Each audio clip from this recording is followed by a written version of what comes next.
झारखंड में सियासी हलचल को लेकर जानकारी। इस पूरी हलचल के बीच महागठबंधन के विधायक हैदराबाद पहुंच गए हैं। तो विधायकों को हैदराबाद के बाहरी इलाके में स्थित लियोनिया होटल में ठहराया गया है। शुक्रवार को जैसे ही सीएम चंपई सोरेन ने शपथ ली, उसके तुरंत बाद रांची एयरपोर्ट से 38 विधायक हैदराबाद के लिए रवाना हो गए। और बीती रात हैदराबाद के रिजॉर्ट से विधायकों की तस्वीरें भी सामने आई हैं। हमने आपको दिखाई भी हैं वो किस तरीके से पहले रवानगी होती है, उसके बाद रिजॉर्ट में ठहराए जाते हैं 38 विधायक। और जब वो हैदराबाद रवाना हुए, उसके बाद जब रिजॉर्ट में पहुंचे, वो तस्वीर भी आपके सामने इस वक्त टीवी स्क्रीन पर।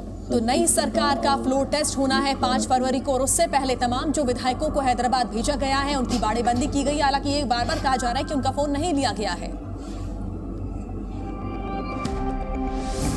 झारखंड में सत्ताधारी गठबंधन के विधायक इस वक्त हैदराबाद के लियोनिया होटल में आराम फरमा रहे हैं। कड़े पहरे के बीच इन विधायकों को एक बैंकेट हॉल में ठहराया गया है। शुक्रवार को जैसे ही सीएम चंपई सोरेन ने शपथ ली, इसके तुरंत बाद रांची एयरपोर्ट से 38 विधायक हैदराबाद के लिए रवाना हो गए। इन विधायकों का कहना है कि वो बीजेपी के किसी मंसूबों को सफल नहीं होने देंगे। जब मुख्यमंत्री चंपई सोरेन ने विधायकों के हैदराबाद शिफ्ट होने की वजह पूछी तो उन्होंने बस इतना ही कहा कि वो जल्द लौट आएंगे। कोई मजबूरी नहीं है, थोड़ा हैदराबाद से दूंगा आएगा, बाकी ठीक। विधायक लोबिन हेम्ब्रेन ने संथाल परगना से अब तक सीएम न होने का दर्द बयां कर चंपई सोरेन सरकार के लिए मुश्किलें खड़ी कर दी है। यहाँ का झारखंड का संथाल परगना का कोई भी एमएलए मुख्यमंत्री क्यों नहीं हो सकता? मंत्री होते कि मुख्यमंत्री भी तो होते कि ये कैसा फैसला करिए? झारखंड बीजेपी कह रही है कि अतिरिक्त मतभेद को छिपाने के लिए जेएमएम गलत आरोप लगा रही है ताकि लोगों का ध्यान भटक जाए। भारत जोड़ो न्याय यात्रा पर निकले राहुल गांधी आज झारखंड के देवघर में बाबा वैद्यनाथ मंदिर में पूजा करेंगे। इससे पहले बीजेपी सांसद निशिकांत दुबे ने राहुल गांधी को बड़ी नसीहत दी है। 1 मिनट में पूरी खबर आपको दिखाते हैं। झारखंड में सियासी हलचल के बीच राहुल गांधी की भारत जोड़ो न्याय यात्रा 2 दिन तक संथाल परगना में रहेगी। आज राहुल गांधी झारखंड के पाकुड़ के रास्ते संथाल परगना में प्रवेश करेंगे और फिर गोड्डा होते हुए देवघर जाएंगे। राहुल गांधी दोपहर 2:30 बजे देवघर के बाबा वैद्यनाथ मंदिर में दर्शन करेंगे। इस मंदिर के ट्रस्टी और गोड्डा के सांसद निशिकांत दुबे ने राहुल गांधी को सलाह दी है। उनसे ये कहिए कि आप हिंदुत्व की रक्षा करिए, जो राम मंदिर बना है उसका दर्शन करिए। बाबा का दर्शन करने आए हैं तो मन से दर्शन करिए। धर्मनिरपेक्षता के नाम पर मुस्लिम तुष्टीकरण का आरोप लगाते हुए सांसद निशिकांत दुबे ने बांग्लादेशी घुसपैठियों के मुद्दे पर भी राहुल गांधी को घेरा। हमारे यहाँ पाकुड़ है, साहबगंज है, गोड्डा है, जामताड़ा है, हम सभी बांग्लादेशी घुसपैठियों से परेशान हैं। हमारी डेमोग्राफी चेंज हो रही है, आदिवासियों की संख्या घट रही है, 36% से 26% हो गया। तो हम हिंदुओं की रक्षा के लिए आप कोई काम करिए, नहीं तो इस पूजा करने का कोई अर्थ नहीं। बात असम की करते हैं, जहां के मुख्यमंत्री हिमंता बिस्वा शर्मा के एक दावे ने सनसनी फैला दी है। उस दावे में उन्होंने कहा कि भारत जोड़ो न्याय यात्रा में राहुल गांधी की बॉडी डबल का इस्तेमाल किया गया। हिमंता का कहना है कि बॉडी डबल की पहचान भी कर ली गई है। राहुल गांधी की भारत जोड़ो न्याय यात्रा एक और विवाद में फंसती नजर आ रही है। 18 से 25 जनवरी के बीच जब ये यात्रा असम से गुजर रही थी, उस दौरान राहुल गांधी ने अपने एक हमशक्ल का इस्तेमाल किया था। ये सनसनीखेज दावा किसी और ने नहीं बल्कि असम के सीएम हिमंता बिस्वा शर्मा ने किया। We have now confirmed that most of the road, Rahul was not sharing the crowd, his body double was sharing the crowd.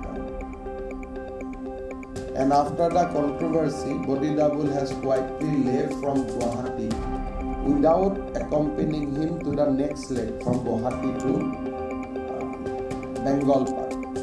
Himanta के मुताबिक राहुल गांधी के हमशक्ल की पहचान कर ली गई है और कुछ दिनों में वो पूरा खुलासा करेंगे। We have identified the body double which was used by Rahul Gandhi during the Padayatra. So once Prime Minister goes back from Assam, I am going to give you a press conference on that. बात करेंगे ममता बनर्जी की, जिन्होंने एक बार फिर से कांग्रेस पर करारा प्रहार किया है। ममता ने कहा कि कांग्रेस के 40 सीट जीतने पर भी संदेह है। पीएम मोदी को 2024 चुनाव में हराने के लिए बनाए गए इंडिया अलायंस गठबंधन की गांठें एक एक कर खुलती जा रही हैं। पहले नीतीश का गठबंधन छोड़ना और अब ममता बनर्जी का सीधे कांग्रेस पर हमला, ये बता रहा है कि चुनाव से पहले तक गठबंधन बना रहे तो बहुत बड़ी बात होगी। ममता बनर्जी ने कांग्रेस की क्षमता पर सवाल उठाते हुए कहा कि कांग्रेस की 40 सीटें जीतने को लेकर भी संदेह है। एक जगह दाঁড়াতে कांग्रेस তুমি তো একা পারবে না, তুমি 40টা সিট পাবে কিনা আমরা জানি না। সারা ভারত 300টা সিট লড়ে आज तुम्हारे এত অহংকার। राहुल गांधी की भारत जोड़ो न्याय यात्रा को ममता बनर्जी ने फोटो खिंचवाने के लिए तमाशा करार दिया और चुनौती देते हुए कहा कि कांग्रेस बीजेपी को पीएम मोदी की सीट पर हरा कर दिखाए। বাংলা নামে যে ইউপি গিলে না কেন, বুকের পটা থাকতো দেখতাম ইউপিতে এলাহাবাদে গিয়ে বিজেপি কে হারিয়ে এসো, বেনারসে গিয়ে হারিয়ে এসো, রাজস্থানে গিয়ে হারিয়ে এসো, যেটা জায়গা হেরেছো, মধ্যপ্রদেশে গিয়ে হারিয়ে এসো। और प्रधानमंत्री नरेंद्र मोदी आज ओडिशा के दौरे पर रहेंगे और इस दौरान प्रधानमंत्री राज्य को 68,000 करोड़ की परियोजनाओं की सौगात देने जा रहे। एक रिपोर्ट।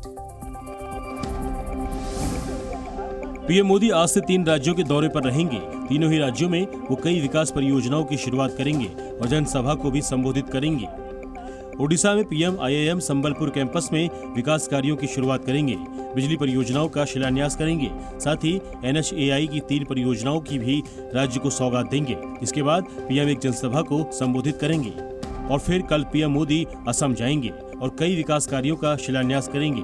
असम में पीएम CM हिमंता के साथ लोकसभा चुनाव की तैयारियों पर चर्चा करेंगे। यहाँ भी पीएम एक जनसभा को संबोधित करेंगे। 6 फरवरी को पीएम गोवा जाएंगे। इस दौरान इंटीग्रेटेड सी सर्वाइकल ट्रेनिंग सेंटर की शुरुआत करेंगे, साथ ही इंडिया एनर्जी वीक 2024 की शुरुआत करेंगे और विकसित भारत विकसित गोवा कार्यक्रम में शामिल होंगे। पीएम मोदी के दौरे के लिए ओडिशा में तैयारियां की गई है। माननीय प्रधानमंत्री 68,000 करोड़ रुपया की प्रकल्प की लोकार्पण या कार्यारंभ करेंगे, शिलान्यास करेंगे। तो भारत और मालदीव के बीच भारतीय सैनिकों को हटाने पर सहमति बनी है। 2 चरणों में मई तक भारत मालदीव में विमानों की मेंटेनेंस के लिए तैनात सैनिकों को हटा लेगा। मालदीव में चीन परस्त मुइज़्ज़ू के राष्ट्रपति पद पर ताजपोशी के बाद से ही भारत विरोधी एजेंडा तेजी से आगे बढ़ रहा है। इंडिया आउट का प्रोपेगेंडा कर सत्ता हासिल करने वाले मुइज़्ज़ू अपने आका के इशारे पर हर वो कदम उठा रहे हैं जो चीन की विस्तारवादी नीति में मददगार हो। इसी साजिश के तहत मुइज़्ज़ू भारत से लगातार सैनिकों को बुलाने की मांग कर रहे हैं। इस बीच भारत और मालदीव के बीच भारतीय सैनिकों को हटाने पर सहमति बन गई है। मालदीव के विदेश मंत्रालय के मुताबिक दोनों देश इस पर सहमत हुए हैं कि भारत 10 मार्च 2024 तक 3 उड्डयन प्लेटफॉर्म में से 1 से सैनिक हटा लेगा, जबकि बाकी बचे 2 प्लेटफॉर्म से सैनिकों को 10 मई 2024 तक हटा लिया जाएगा।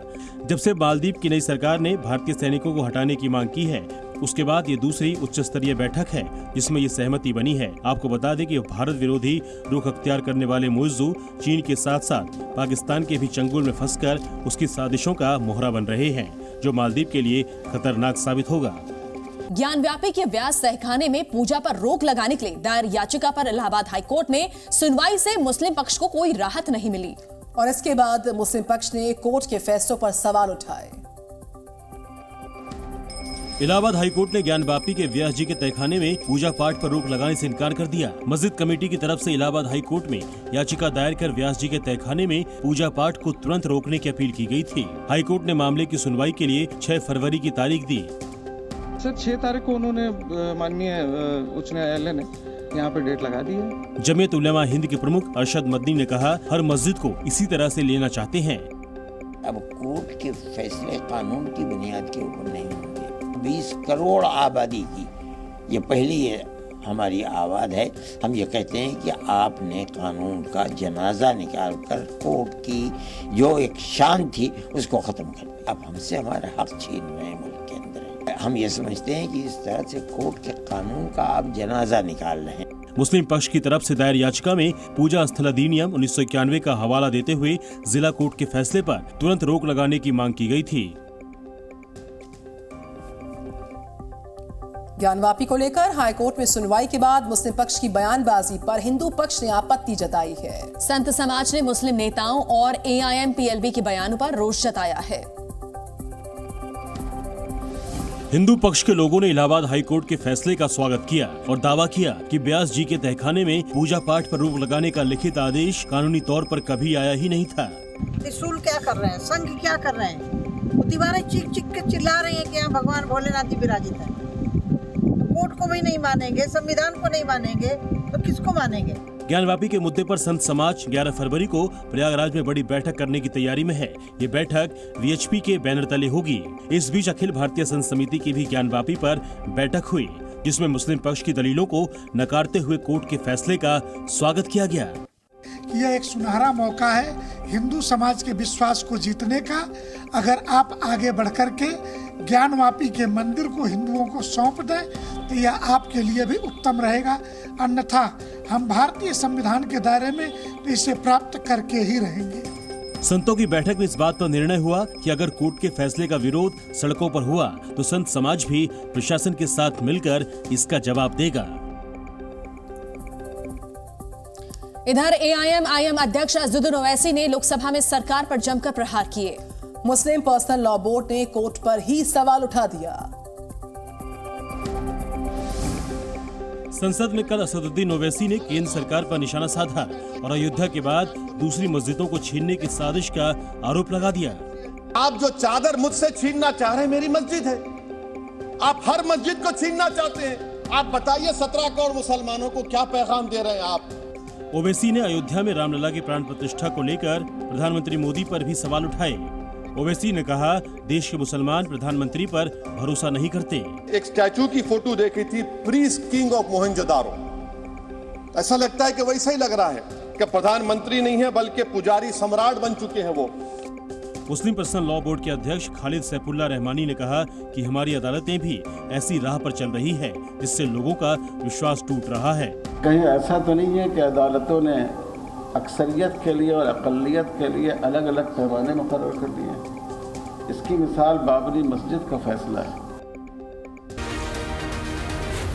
ज़ी न्यूज़।